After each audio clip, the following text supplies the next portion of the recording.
Welcome everyone to Coaching in Session. My name is Michael Rearden, and I'll be your mindset coach today. And today we're going to be talking about culture, individual culture and collective culture.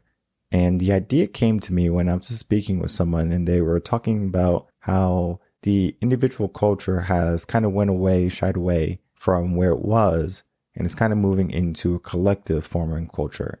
So it was interesting to me when he said that, because I was like, not many people talk about this idea, about the idea of culture, but not culture in the sense of Hispanic culture, African American culture, European culture, all the different types of cultures that we can possibly look at. We don't, because now we kind of conform. Before, we would be with our groups. So you would, of course, if you were raised Puerto Rican, you would be raised to think like a Puerto Rican, be like a Puerto Rican, eat like a Puerto Rican. And that culture made you who you are. It gave you a sense of community, and it also gave you a sense of individualism.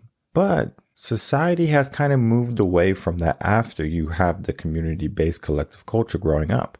Because if we know anything about raising children growing up, the development of the brain, it's that we have a tribe-like mindset. That means our mindset is going to be more interested in trying to figure out, okay, how can I make this work? Not just for me, but for the group. And you do that growing up. Parents, they have to sacrifice so much for their kids. And it's not that the kids are at fault. The kid never asked to be born. It was the parents' wish to have that child. So now the parents have to take responsibility. Most parents take the responsibility.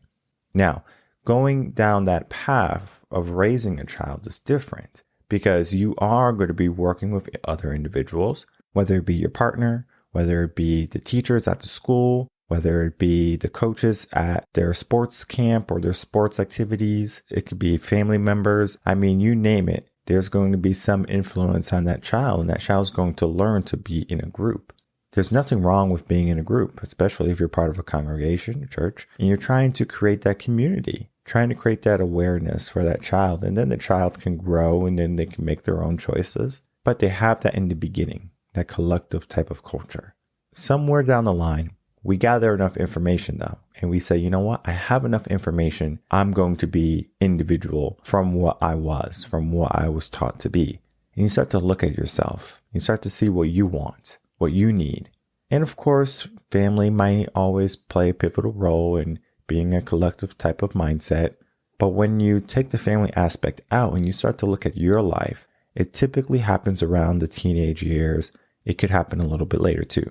Now, when that happens, we start to get a jumble of cultures mixing together. And it's very fast. It happens very quickly, because you say what you want, but then you also have the brain's development, that peer acceptance, that those limiting beliefs that we were given.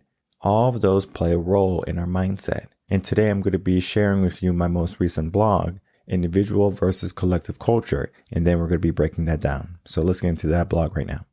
All right, if you're new to the channel, make sure to like, comment, and subscribe, and to also head over to revenconcepts.com, where you're going to be able to find this recent blog, which is Individual and Collective Culture. And you can easily get this blog going to the website, going to the resources tab, heading over to blogs, and then it will be right there in front of you. If you're listening to this podcast, it's also in the description box below, so you can easily get to this blog and read it. The idea of individual and collective culture is going to be talking the simplicity of how you can live your life. Do you want to live your life by yourself? Do you want to live your life worrying about your own needs? Or do you want to worry about other people?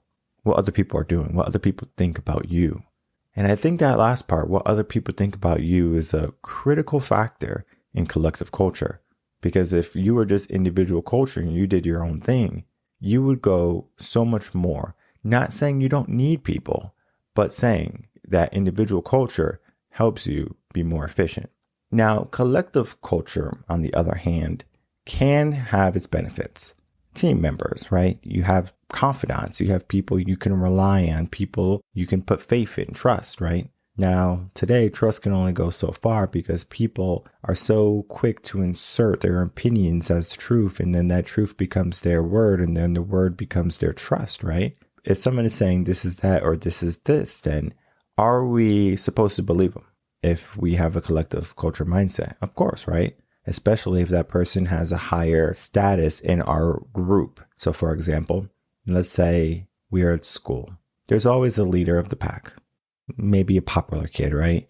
There might be multiple popular kids, but there's going to be one kid, maybe two, that are going to stand above the pack. It happens in the workplace. It happens in your regular type of friendships, families. And that kind of goes into the mindset. What type of mindset do you have? Me, I'm very stubborn. Typically, when I'm in a group, people look at me. And it's not that they look at me saying, okay, we need you to tell us what to do.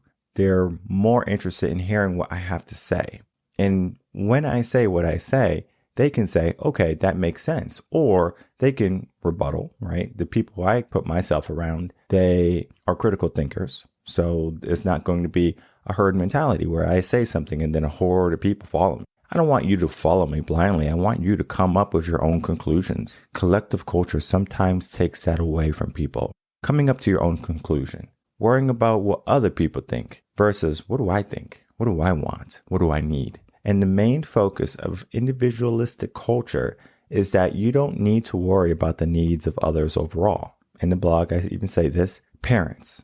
If you have parents, right? Do you worry about your parents? Yes, right? You should worry about your parents, especially after they raised you, they took care of you. When you think about it, if you ever taken care of a baby, an infant, they're useless. They can't do anything. They can't feed themselves. They can't change themselves. They need a human adult. They need someone to take care of them. Okay, so it's not like, oh, I don't owe anything to my parents. They sacrifice so much. Parents sacrifice so much for their child.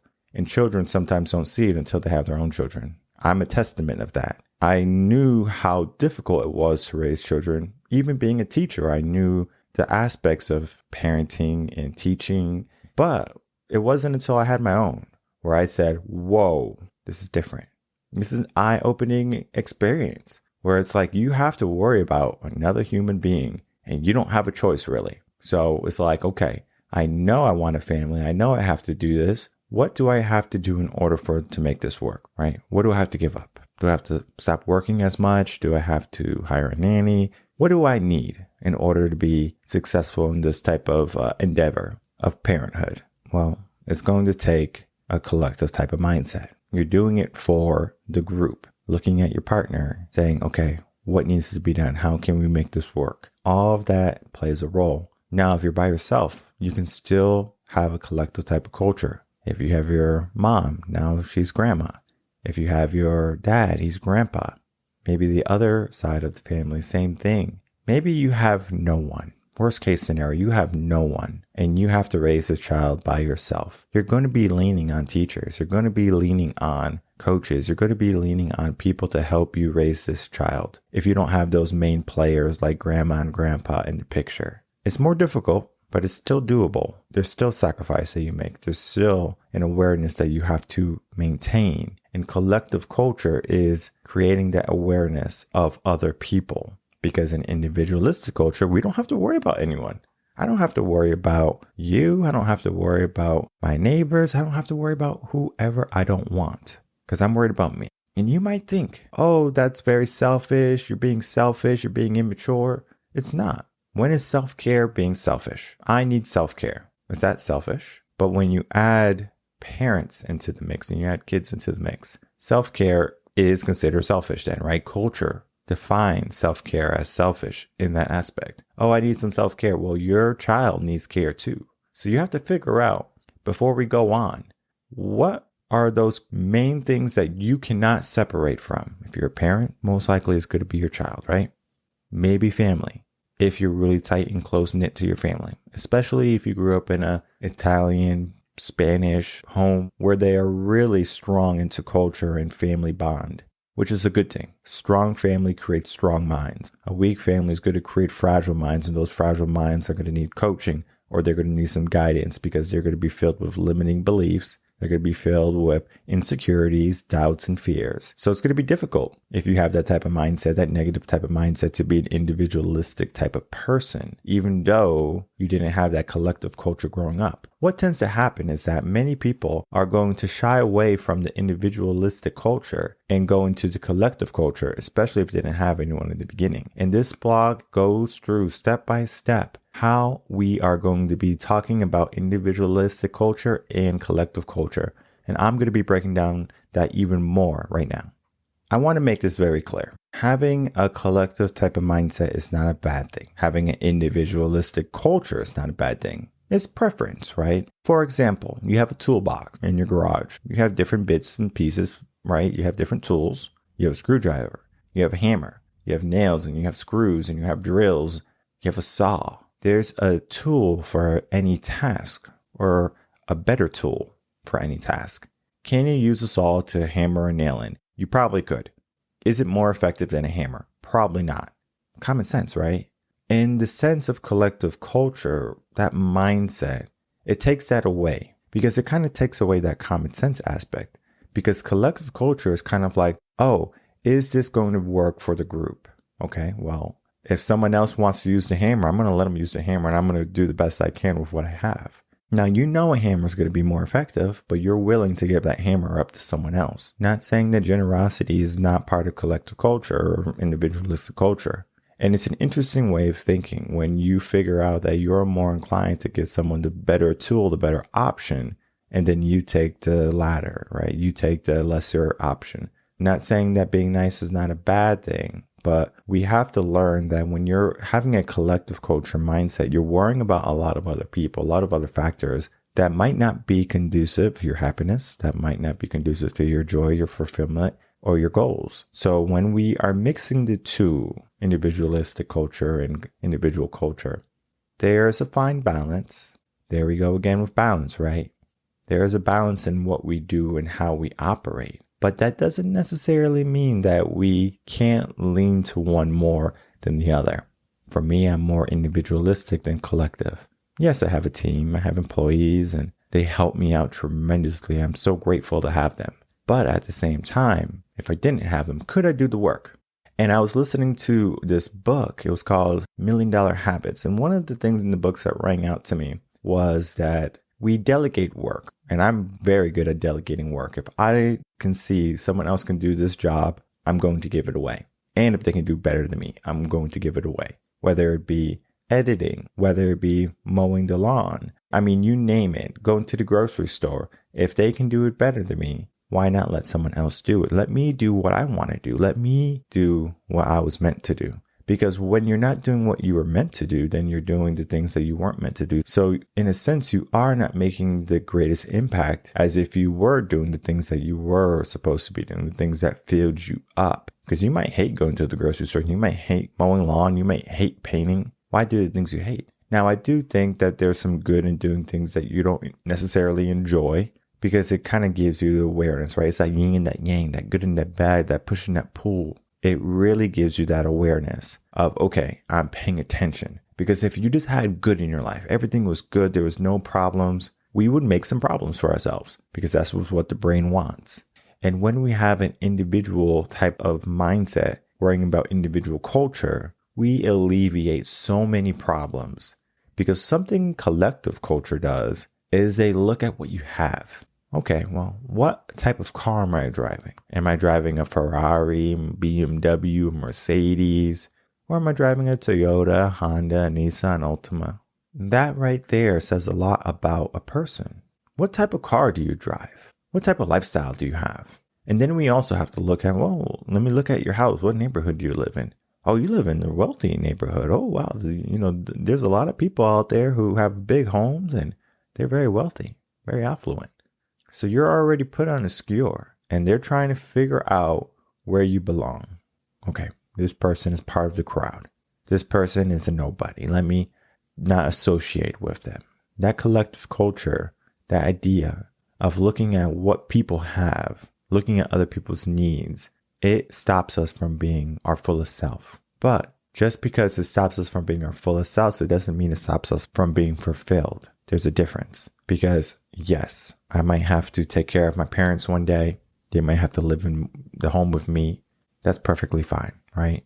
It might take away from what I want to do, or if I have to make sure things are going well. I understand at that point, that fulfillment of making sure my parents are taken care of is going to be better than if my needs were taken care of. I'm weighing out what is good and what is bad for me, what is necessary and what is not necessary. What we do is we fill our lives with a lot of unnecessary things. The car you drive, making that the aspect, oh, I have to drive this car because guess what? It's a status symbol. The clothes you wear, the bags you carry. And if you are a type of person who enjoys designer, there's nothing necessarily wrong with it. But if you wouldn't be caught dead with non-designer stuff, then you probably have an issue of collective culture where you're looking at this is what I need. Now, there's also an aspect of culture or your individualism that's going to come in. I do this for me. This makes me feel better.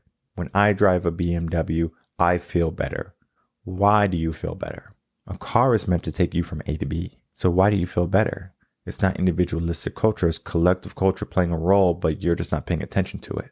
If you want to be caught dead in a certain type of car or in a certain type of outfit or bag or whatever, collective culture is ruling your brain. Again, not a bad thing. It's just you need to understand where you are so you can figure out where you want to be.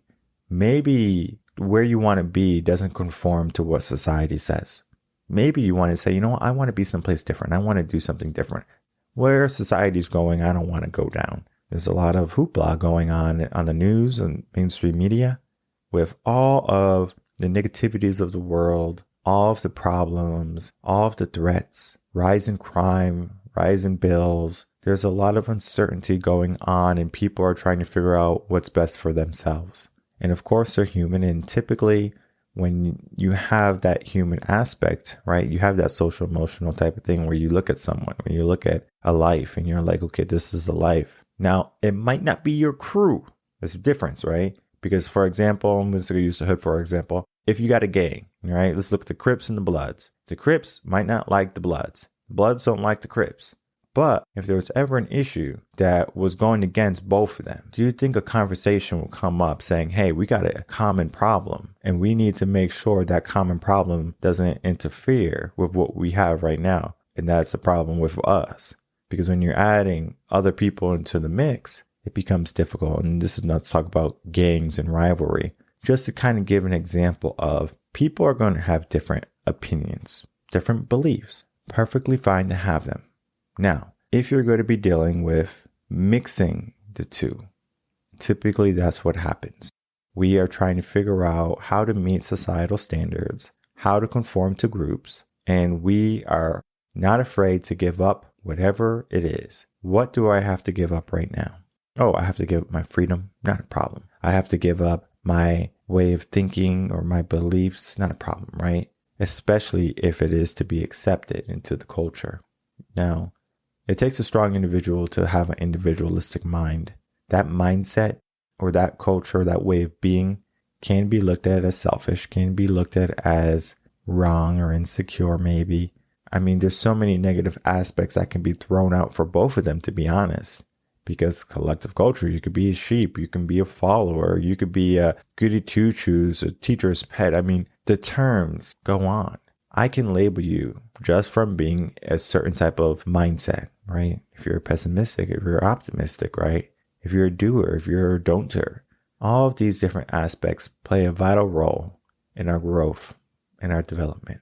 But what we do have to realize from individual and collective culture is that when we're trying to get into a mindset that's going to help us reach our goals, there is going to be one, or maybe the other, maybe both, right? That can play a better role. If you want to climb the corporate ladder, do you think a collective culture is going to be a better option than an individualistic culture?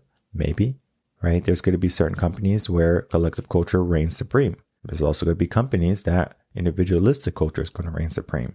I need to make sure that my work is the best work because we're going off a work base. So if I shine, I succeed, versus if my team shines, I look good, I succeed. I was the leader of my team. I make sure everyone in my team shines. You go up. So it depends on the situation, but it's difficult when we live in a world where opinions today are now beliefs. So I have an opinion about something and it's a belief. Okay, well, this is my truth. The problem is that sometimes people tell themselves a lie over and over again, and it eventually becomes their truth. And we do that a lot with our negative emotions, our negative mindset, our negative way of thinking. I'm not good enough. I'm not ready. I'm not happy. All of those different things are weighing you down. And culture, society, makes it difficult to pay attention to yourself because it's frowned upon to do your own thing or to have free speech. It's frowned upon. So if you can't even be yourself, who should you be? And that's when the journey for enlightenment or the journey to find yourself comes into play. Because yes, you can figure out what you have to do. You can say, I'm an individualistic culture type of person, or I'm a collective culture type of person. This blog talks about the differences and it walks you through and gives examples on how many people kind of associate things with. Nothing wrong with being in a group. Nothing wrong with being solo either. But you do have to figure out what's the end goal. What are you looking for at the end? Because sometimes you could be on a journey with someone. Eventually, there's going to come a point where you might say, you know what? This journey, this path that this person's on might not be exactly how I would do it.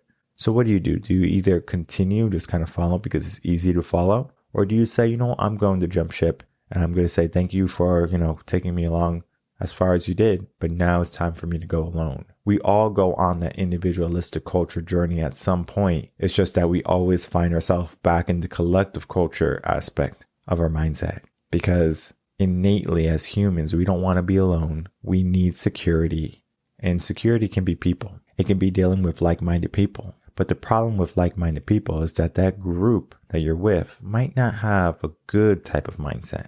Yeah, you have all the like-minded people who are fearful and cowardly and deceitful, hateful, but that doesn't bring about your dreams. It doesn't bring about you rising up and shining. You have to figure out what you need to grow. And I think this blog right here, individual versus collective culture, is going to be a great starting point to help you understand what's going on in the world, what's going on in your mind, and what's going on in the community and society. All of those different aspects are going to help you reach a stronger and more in line mindset that's going to help you become fulfilled and then help you overall figure out exactly the next steps that you have to be making in your life. In your dreams, who you can become, it's up to you, right? You get to decide what you want for your life. What is allotted for you is what you decide. Sometimes people are so quick to say, well, this is what you get. This is what you have to do. This is who you are. When in reality, you can be anything you want. It's just sometimes you have to find the right group. So if you're in the wrong group, find a new group if you want to have a collective type of culture as your primary source of fuel. If you want to do things by yourself, you can do that. But then don't be afraid to start a team too. If you're a CEO, if you're a successful businessman, you most likely understand the power behind collective culture. And you also understand the power behind negative collective culture. So if you see a group of people that are not helping you, then you're like, you know what? I can't be associated with these individuals. It's not that I don't like them. It's just that they're stopping me from reaching my goals. And goals should be a vital aspect in thinking about what type of culture should you be going in. And then understanding the two cultures, understanding where you should apply either of the cultures, and then understanding where you are today, because that's going to typically be your static standpoint. Do I typically go this way? What direction do I typically go? When you figure that out for yourself, then you can begin to make some changes. I always recommend a coach. A coach can help you get there a lot sooner. A coach is going to figure out that sometimes your friends are not your friends. Your friends are actually stopping you from living your full life. I have had clients who would tell me about their friends, and they would say, these people have been with me for years. Might be from elementary school, high school, right? And you're holding on to something that's not helping you. That collective culture should be let go of. Learning how to be that individual and then allowing people to come into your life and creating a new collective culture is going to be the best option for people who have those negative type of people in their lives right now. And sometimes you don't understand that they're negative. Maybe you need a coach to give you that clue saying, hey, this person might not be the best for you. Or maybe you can finally get to that point where your soul's offended, a trauma happens, and then you say, you know what, I'm going to make some changes. Typically, people choose the latter. They say, I'm going to wait for a trauma before I change. But you don't need a trauma to change. You don't need an issue to come up and for you to say, okay, I'm going to fix this. You have all the power right now to make the changes that you want for your life. And the only thing you have to do is pay attention to who you are right now, who you want to be for later, and then making those changes and committing to them. If you need help, of course, revenconcepts.com. We can get you coaching and we can get you the help that you need in order to get the dreams that you want. It's only a step away. What culture are you? My name is Michael Rearden. I'm a mindset coach. If you have any questions, you can email me coachinginsession@gmail.com, and I will see everyone on the next episode of Coaching in Session. Until then, everyone, take care.